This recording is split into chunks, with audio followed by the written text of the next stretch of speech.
Welcome back, Knuckleheads. I am Lupine Fiasco, and this is Daily FaB Gameplay. For anyone who's new to the channel, welcome to the jungle. What we do here is review replays of games that I played on the Talishar client days or weeks ago, after enough time has passed, that I lose my bias and can more objectively judge the quality of my play.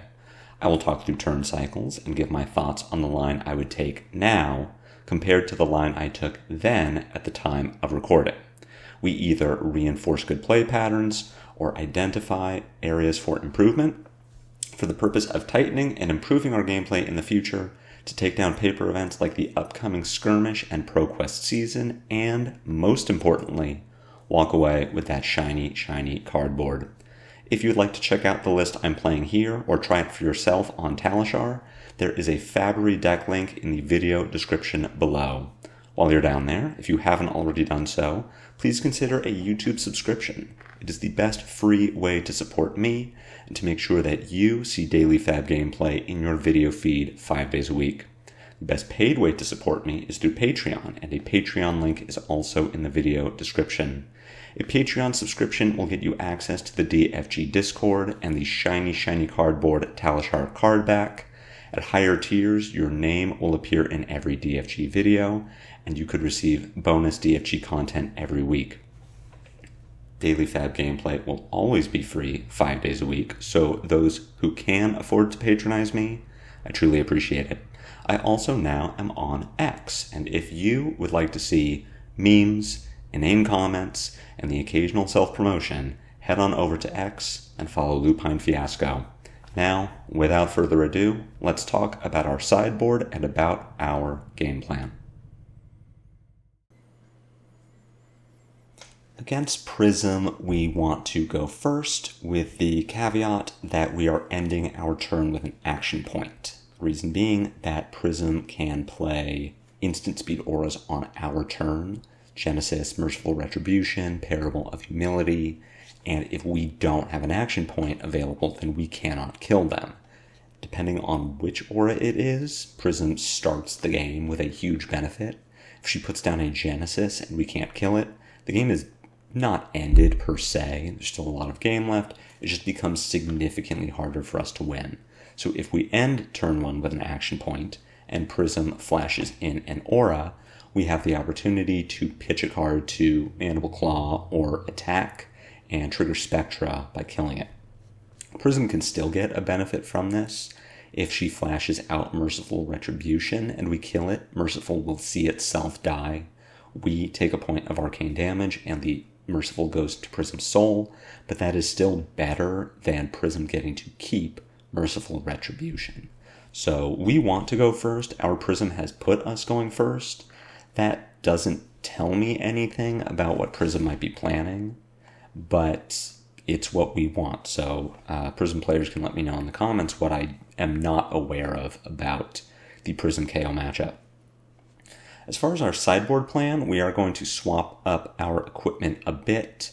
The deck tech that I released earlier this week will let you know why we're making this change, but essentially Beaten Trackers is Arclight Sentinel Insurance. We can break our trackers when we fire off a big 5-card Blood Rush, and we basically have free reign to just kill Prism through Arclight Sentinel. We have a second action point, so we get to throw a Mandible Claw at the ALS. Prism's out is a second ALS, but if you are in a game state where Prism landed an Arclight Sentinel and then has the resources to play a second Arclight Sentinel, let's be honest, you probably weren't going to win that game anyway. As far as actual sideboard cards, we want to cut our Bear Fangs for the most part. That said, because we do have flex slots for 2 Bear Fangs, why play the yellow when we could play the red? The sideboard guide in FaB is updated now, but was not for this game. We want our poppers in, so we would cut Bear Fangs to make space for the weakest link. We want 6 power attacks that can block so that we can trigger Phantasm. Weakest link has the added benefit of actually being relevant against Prism. The auras don't block, Light of Soul doesn't block, Prism's Figments don't block, or rather have no block value. So Weakest Link actually is online, which makes it much better than Bare Fangs, which does more damage but cannot trigger Phantasm. Outside of that, we aren't racing per se. We are just trying to punch Prism in the mouth. She starts at 32. It takes her a while to get set up, and if we are triggering Phantasm or leveraging our armor to block Herald of Triumph, then Prism is not putting cards into Soul, and she cannot fuel a Soraya. She can't fuel her Arclight Sentinel loop. But you are trying to play patient and deny Prism cards from Soul while you set up that 5-card Blood Rush. And once you have that 5-card Blood Rush, you've probably chipped in some damage to Prism. And when you break Beaten Trackers, you get to just punch her in the mouth and kill her. And we're going to submit deck and see if I can do just that. Our opening hand here, the line is going to be to discard Agile Windup, make Might and Agility, and then I believe I should just pass the turn. I'm not going to. The whole first turn is cursed. I discard the Windup, and then I'm going to attack with the Mandible Claw because I don't want 2 blue non-poppers in my hand, and I think that's valid. I'm intending to arsenal the Weakest Link. The problem with that is, if we Mandible Claw here, Prism blocks it. She has 3 cards in hand. She could, in theory, pitch 2 cards to play an Aura. The action point, priority comes back to me. I have the action point to Weakest Link the Aura and kill it. But then I don't have an arsenal. So I think it is better to make sure that I can kill an Aura and have an arsenal than it is to cycle out one of these blues. That said, I understand why I'm doing it. If one of these blues was a Wrecker Romp, I could just pass the turn and feel okay about it. But only getting to draw back up to 4 with 2 cards does feel kind of bad. We get 2 blocks on the Mandible Claw, which tells me that Prism is just trying to filter some cards. She doesn't have enough cards left to play an Aura, so we actually do luck out a bit there. Herald of Triumph, easy block with Swing Big. Notably, Swing Big is the only card in our deck that can pop Herald of Triumph. Red, Yellow, and Blue Herald all have the same -1 to defending attack actions while attacking text. We only have 1 8. We don't have any 7s, so Swing Big is our only super popper. It is just lucky that we have it here. This is to say, keep that in mind. Say Prism opened with a different Herald. Say she opened with Erudition, and we thought about putting our Swing Big in front of it. It is a line to take. You can be aware that Prism has Halo of Illumination. She can break it to find Figment of Triumph to give our attacks -1 on attack and defense. So keep that in mind when you're blocking something like Erudition for with a 6-power attack. But if we were to give Swing Big on an Erudition, that leaves us open to get hit by Herald of Triumph later in the turn. Just a little Prism trick to be aware of. Prism is going to pitch into her Phantasmal Footsteps to get an action point back and send another Herald of Triumph. This one, thankfully, only attacks for 5. We can cover this with Savage Sash and Smash Instinct. Just deny Prism the card in Soul and deny her the Figment Tutor. It is important that we block with Smash Instinct, not Wrecker Romp. We're going to pitch Wrecker Romp to play Weakest Link on our next turn, and we want to keep our 6-power attacks in our deck as much as possible in case the game goes long enough that we see this Wrecker Romp again. You're basically trying never to block with Wrecker Romp if it isn't triggering Phantasm, if you can avoid it. Weakest Link here for 7 is going to eat 3 cards from Prism's hand, which makes us think that this last card is an Aura. Prism just arsenals it, so we are going to remember that her arsenal is an instant speed Aura. We're going to start our turn with Wild Ride. We're going to pitch Mighty Windup to play it and just see what happens. Whether we get to Weakest Link or CNC, we're kind of happy either way.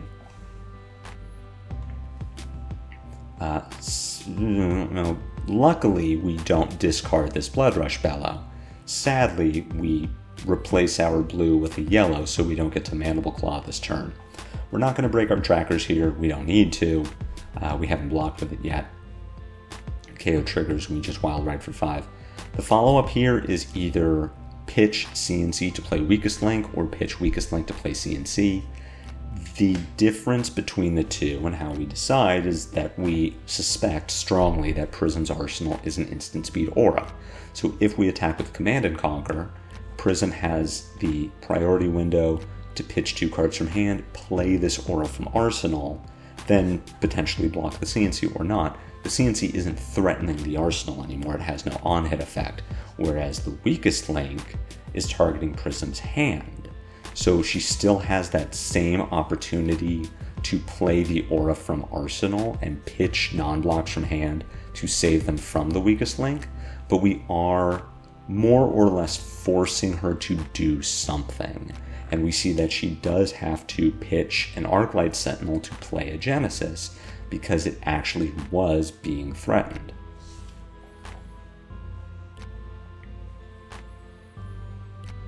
Bad news, Prism lands a Genesis. We don't have an action point or a way to... Well, we don't have an action point. We can pitch the Blood Rush to Mandible Claw, but she does get to stick this Genesis. We see that she has a Herald in hand, so she is going to get to trigger the Genesis. She's also going to get to put a Herald into Soul, which does not trigger her hero, but it does give her fodder to pay into flipping Figments. The hand that we draw into is not one that makes me want to Blood Rush, because we only have one source of go again, and if we discard this Pulping to play, by playing Blood Rush, we're kind of priced into attacking with using beaten trackers to get a big turn. And this isn't where I want to use trackers. So I just want to lead with Pulping. We open the door to get Soul Shielded from Arsenal, but even if Prism Soul Shields us, that's taking 3 cards away from her. The Arsenal, a card to pay for the Soul Shield, and then a second card to block along with Soul Shield. Not the worst thing in the world. We unfortunately discard our Swing Big, but had we kept the Swing Big, and our turn just ended, then we at least have the Swing Big to act as a Super Popper in front of Herald of Triumph. Prism takes 6. Between Mandible Claw pass or just send packing, we're going to send packing. We're, a little unhappy that we would have loved to discard Send Packing and keep the Swing Big and get to send 11 this turn. But at least Send Packing is threatening the arsenal. We see Angelic Wrath, not an aura, but yes, a non-block. Prism actually probably pretty happy to see us banish this Angelic Wrath. She gets it back, but can use it to pay for something.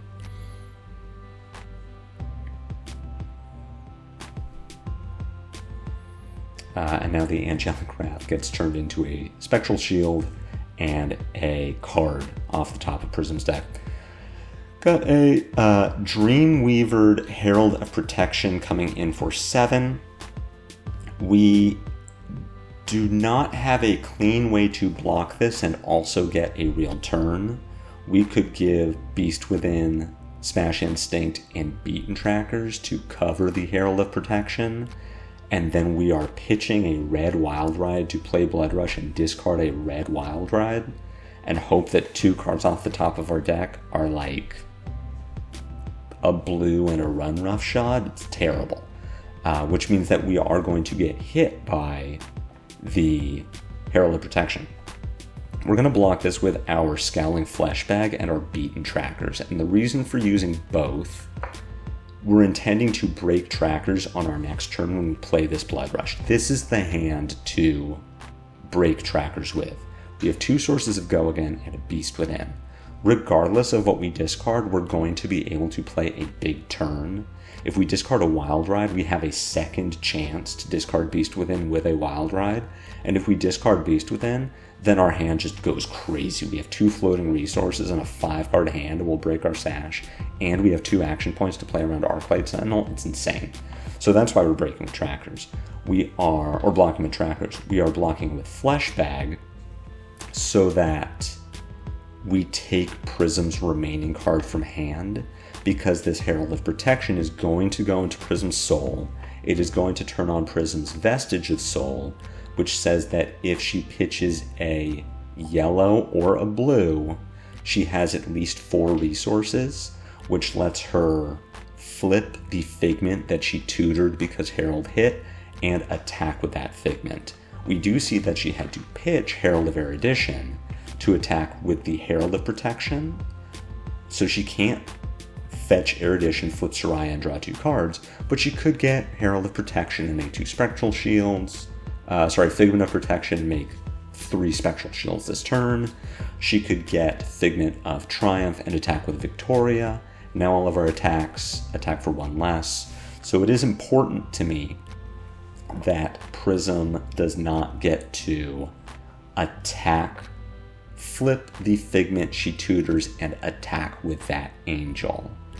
We're gonna watch me undo this in just a second as I realize, hey, it's actually really bad if I let Prism just flip a Figment.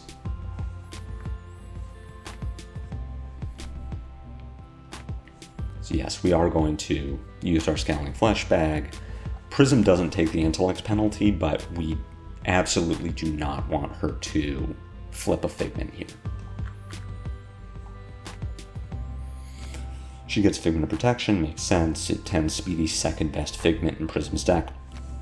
The line here is Blood Rush, break trackers. This turn is the reason that we are watching this game, because I'm going to win this game, but this turn is so poorly piloted that every turn after it becomes absolutely horrendous to go through.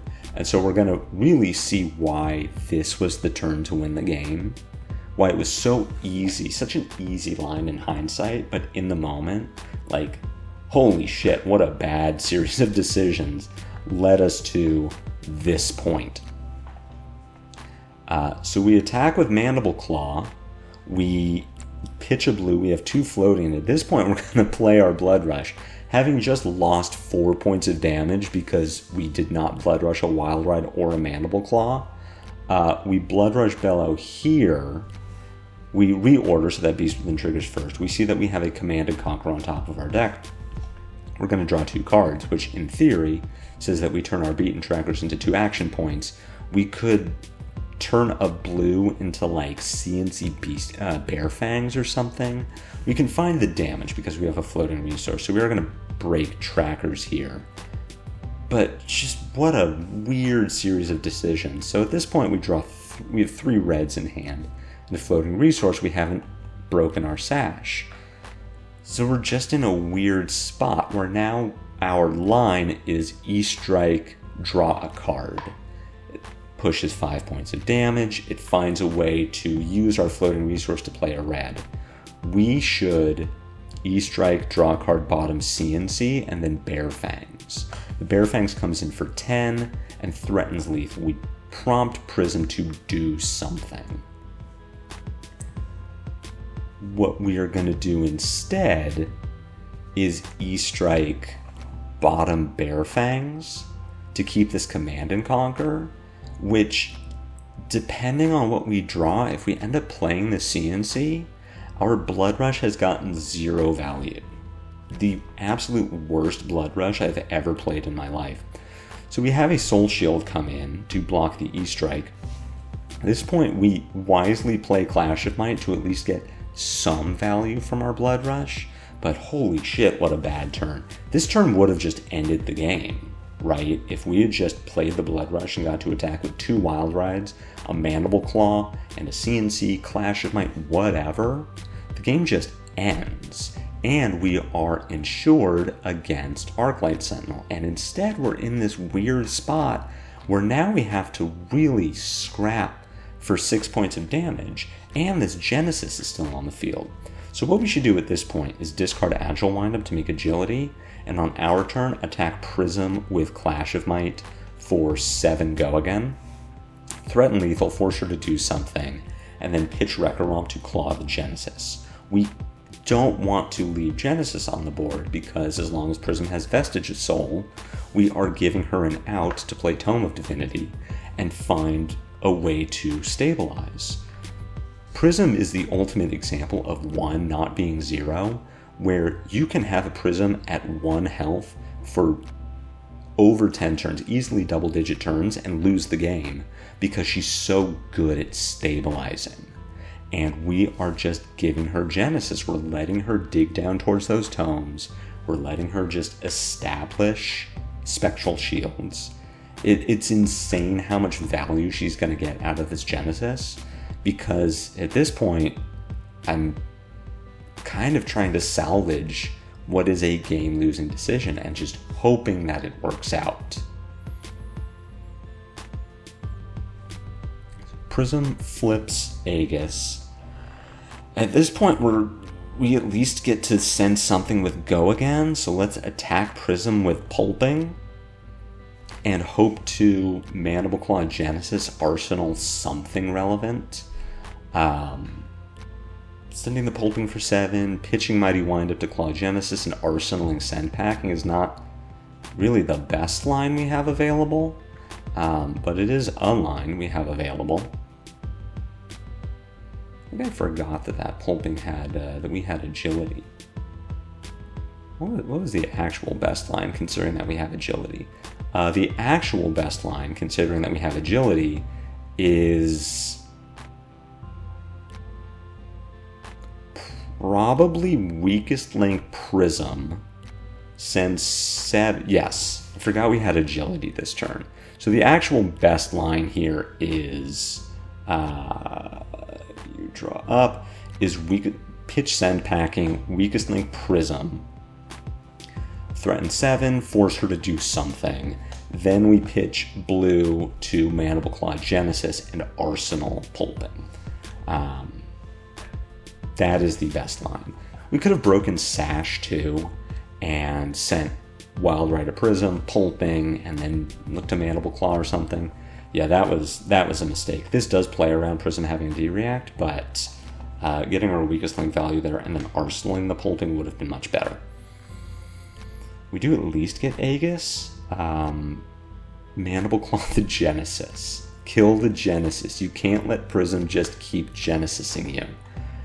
Instead, we Send Packing and force Prism to do something. She pitches the Light of Soul, hits the yellow off the top, so we are going to have to deal with her tutoring Figment of Erudition. Prism has 6 cards in Soul. She still has Vestige. She's very much online. We have seen her put 2 Figments into Soul, which is not bad for us at all. She blocks out the Send Packing, is going to get to banish a card to Genesis, and can just pass. We don't know what would be in Prism's hand here, actually. This is the worst hand we've ever seen, where we have 3 reds and a Bloodrush Bellow, and Prism has yet to play an Arclight Sentinel, so we are in a really weird spot where if we play the Bloodrush and Prism Arclights us, our turn just ends because we don't have Scab Skins to bail us out, and we already used our trackers. Prism has Figment of Erudition, she has Genesis, so if Prism can spend 2 cards or even 3 cards to play ALS, then she can put the last card in her hand into Soul of Genesis, draw a blue, Vestige is on, pitch the blue, flip Erudition, attack with Erudition, spend a card from Soul to draw 2 cards, and now we are in a world of hurt. Prism has stabilized. The best way out of this, considering Prism's life total, considering that we drew a Bloodrush, I really do think is just play Blood Rush, pitching Pack Hunt, and kind of just hope to draw into some answers, because this is really just terrible. We need to just hope that she doesn't have it. And Prism is going to give us the scoop, having 3 cards in hand that don't block. She's going to rematch us here. I don't know what's in the arsenal. The rematch does not go nearly as well for us, and we do lose that. But I wanted to show you this game because it's so ugly, and as a result of me just not knowing how to use beaten trackers. It's a new addition to the list. I haven't been using it for any of Heavy Hitters or Mistveil, but I have heard that it is the secret sauce against Prism, that you get bailed out on your Blood Rush turn of an Arclight just shutting you down. And if you've been dealing damage to Prism throughout the course of the game, put her at somewhere between 10 and 20, your 5-card Blood Rush Sash is just going to kill her, and Trackers gets you through the Arclight Sentinel. So that's why we're using it. I stand by it, but man, this game was a great example of how not to use it, and that is why I wanted to show it to you, because this game got so ugly as a result of not using our trackers correctly. So Prism is still out there. She's still floating around. People are coping that she has the means to deal with Zen, and you're going to run into Prism. It's a good matchup for Kayo, but you can definitely put yourself in a position to lose, and beaten trackers is a great way to avoid just randomly losing to ALS, as long as you do it correctly. So I hope this video taught you something. I hope you enjoyed it. If so, be sure to assault and batter that like button. My comments are always open for any questions or feedback. If you haven't already done so, please consider a YouTube subscription. It is the best free way to support me, and make sure that you see daily FaB gameplay in your video feed 5 days a week. I have a Twitter, I have a Patreon, those links are in the video description below. Catch me next time on daily FaB gameplay, and until then, take care.